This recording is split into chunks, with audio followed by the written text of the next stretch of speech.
নমস্কার, আমি দীপ্তশ্রী স্টোরি স্টপেজের একটি নতুন এপিসোডে আপনাদের সকলকে স্বাগত জানাচ্ছি। আমি আজকে থেকে শুরু করতে চলেছি অদ্ভুতুরে সিরিজ। আজকে হচ্ছে অদ্ভুতুরে সিরিজের প্রথম গল্পের প্রথম পর্ব। গল্পটির নাম গোসাই বাগানের ভূত, লেখক শীর্ষেন্দু মুখোপাধ্যায়। আশা করি এই গল্পটি আপনাদের সকলের ভালো লাগবে, তাই অনুরোধ রইল গল্পটিকে শুরু থেকে শেষ পর্যন্ত শোনার। তাহলে শুরু করা যাক আজকের পর্ব, গোসাই বাগানের ভূত। বার্ষিক পরীক্ষায় অঙ্কে 13 পেয়ে বুড়ুন একেবারে বোকা বনে গেল। সে ইতিহাসে 80, বাংলায় 65, ইংরাজিতে 60 এরকম সব নাম্বার পেয়েছে, কিন্তু অঙ্কে 13। হেডমাস্টার মশাই সতীন সরকার বরিশালের লোক, যেমন তেজি তেমনি রাগী। তা বলে ছেলেদের মারধর করেন না, কিন্তু তিনি ঘর থেকে বেরিয়ে বারান্দায় দাঁড়ালে সমস্ত স্কুলটায় ছুঁচ পড়ে শব্দ শুনতে পাওয়ার মতো অবস্থা। তিনি প্রত্যেকটি ছাত্রকে ভালো করে চেনেন, প্রত্যেকের নাম ধাম স্বভাব স্বাস্থ্য অভ্যাস সব তার নখদর্পণে। রেজাল্ট বেরোলে বুড়ুনকে ডেকে তিনি বলেন, যে ছেলে গণিত জানে না সে বড় হয় কি হয় জানো? বেহিসেবি, অমিত ব্যয়ী আর আনপ্র্যাকটিক্যাল। গণিতের শিক্ষা মানুষের বুনিয়াদকে শক্ত করে দেয়, মন এবং চিন্তা শক্তি স্বচ্ছ হয়, ভাব প্রবণতা কমে যায়। যে গণিতের শিক্ষা ঠিকমতো করেনি, আমার মতে সে ভালো ছেলেই নয়। বাড়িতে ফিরতে বাবা বুড়ুনকে ডেকে পাঠালেন নিজের ঘরে।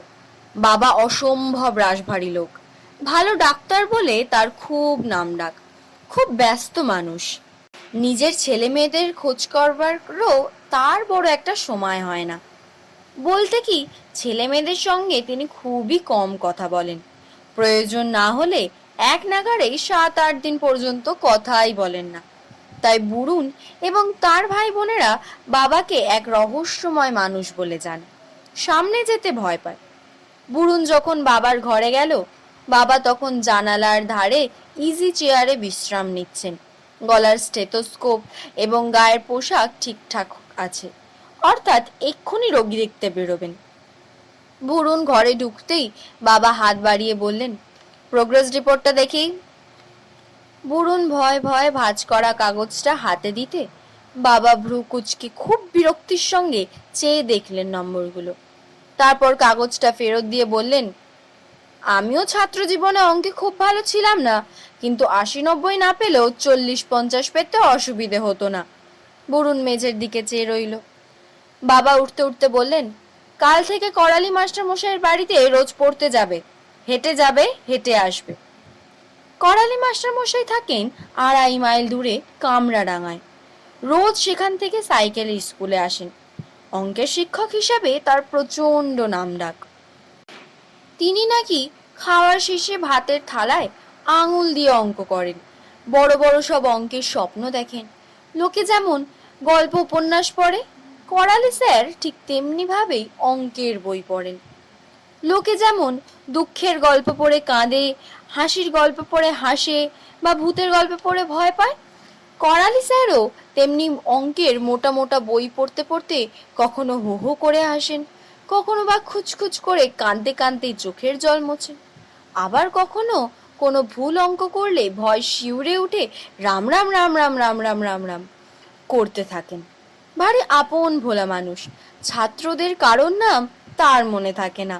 কারো বাড়িতে নেমন্তন্ন খাওয়ার পর যদি কেউ জানতে চায়, করালি বাবু রুই মাছটা কেমন খেলেন, করালি বাবু ভারী অবাক হয়ে বলেন, রুই মাছ? রুই মাছ ছিল নাকি? একবার পায়েস খাওয়ার পর ঢেকুর তুলে বলেছিলেন, দইটা অতি চমৎকার, এত মিষ্টি দই খাইনি। অঙ্কের ওরকম দিকপাল শিক্ষক হওয়া সত্ত্বেও করালি বাবু কিন্তু পয়সা কড়ির হিসাবে ভারী কাঁচা। 1 টাকা 4 আনা কেজির উচ্ছের 250 গ্রামের দাম কত হয় তা বাজারে গিয়ে কিছুতেই ঠিক করে বলতে পারেন না তিনি। অসহায়ভাবে দোকানদারকেই বলেন, বাবা তুমি হিসেব টিসেব করে পয়সা গুনে রাখো, অঙ্কে আমি ভারী কাঁচা। 2.5 মাইল দূরে করালি বাবুর বাড়িতে রোজ অঙ্ক শেখার জন্য হেঁটে যাতায়াত করতে হবে জেনে বুড়ুনের ভারী রাগ হচ্ছিল। সেটা বুঝতে পেরেই বোধহয় বাবা বললেন, কষ্ট না করলে মানুষ হওয়া যায় না। তোমরা বড় বেশি আদরে মানুষ হচ্ছ, তাই কোনো ব্যাপারেই তেমন গা নেই। রবীন্দ্রনাথ কত বড় লোকের ছেলে হয়েও চাকরদের মহলে মানুষ হয়েছেন। আমিও ঠিক করেছি এবার থেকে তোমাদের আরাম আয়েশ বিলাসিতা সব বন্ধ করে দেবো। এখন থেকে অনেক কষ্ট করতে হবে তোমাদের। অঙ্ক শেখবার জন্য রোজ 5 মাইল হাঁটা হলো 1 নম্বর কষ্ট, এরপর 2 নম্বর, 3 নম্বর, আরো বহু কষ্ট আছে, তৈরি থেকো বলে বাবা বেরিয়ে গেলেন। বুড়ুন অঙ্কে 13 পাওয়ায় বাড়ির সবাই চুপচাপ। কেউ তার সাথে বিশেষ কোনো কথা বলছে না। মা না, ছোট ভাই বোন গুরুন আর বেলিও না। বেলিকে একবার পিঠ চুলকে দিতে বলেছিল বুড়ুন।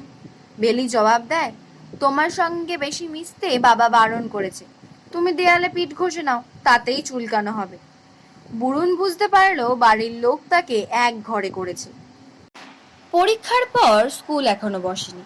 সারা দিনটা খুব ফাঁকা ফাঁকা লাগে। বন্ধু বান্ধবদের সঙ্গে খুব বেশি মেলামেশা বারণ হয়ে গেছে। শুধু বিকালে খেলাধুলা করার হুকুম আছে ঘন্টা দেড়েকের জন্য। বুড়ুনের তাই মেজাজ অসম্ভব খারাপ। বাড়িতে একমাত্র দাদুই তার সঙ্গে আগের মতো কথাবার্তা বলেন, ভালোবাসেন, কিন্তু দাদুর সঙ্গে বেশিক্ষণ সময় কাটানোর উপায় তার নেই। তিনি দিনরাত কবিরাজি ওষুধ তৈরি করতে ব্যস্ত। দাদু কবিরাজির ধাতব আর ভেষজ 2 রকম চিকিৎসাই করেন। দিন রাত তিনি হিরে ভস্য, মুক্তা ভস্য, স্বর্ণ সিন্দুর বানাচ্ছেন। মাঠে ঘাটে ঘুরে বেলগাছের মূল, কন্টিকারি, থানকুনি আরো কত কি পাতা তুলছেন। তারপর সেগুলো থেকে ওষুধ তৈরি করছেন। অ্যালোপ্যাথি চিকিৎসার ওপর তার ভারী রাগ। নিজের ছেলে ডাক্তার বলে তিনি পাত্তাও দেন না। সন্ধেবেলা তার বাজারের দোকান ঘরে যখন বুড়োদের আড্ডা বসে, তখন সকলের সামনেই তিনি বলেন, ভেলু আবার ডাক্তার নাকি, এখনো নারী দেখতেই শিখলো না। বাড়িতে বুড়ুন আজকাল বড় একা। অঙ্কে 13 পেলে কি হয় তা সে হাড়ে হাড়ে বুঝছে আজকাল। দুপুরবেলা বাড়িটা নিঝুম হয়ে গেছে। বাবা কল্পে শহরের বাইরে গেছেন। মা, গুরুন আর বেলি ঘুমোচ্ছে। দাদু আর শিবু চাকর উঠোনে হামানদিস্তায় শুকনো ভাং পাতা গুঁড়ো করছে। তাদের বেজিটা ঘুরঘুর করছে সেখানে। বুড়ুন তাদের পোষ ময়না পাখির খাঁচার কাছে গিয়ে দাঁড়াতেই ময়নাটা বলে উঠল, বুড়ুন অঙ্কে 13 পেয়েছে, বুড়ুন অঙ্কে 13 পেয়েছে, বুড়ুন অঙ্কে। বুড়ুন ভারী অবাক হয়ে যায়। পাখিটাকে এই কথা কবে কে শেখালো? পাখিটা খুবই চালাক। 2-5 বার শুনেই যে কোনো কথা টপ করে শিখে নেয়।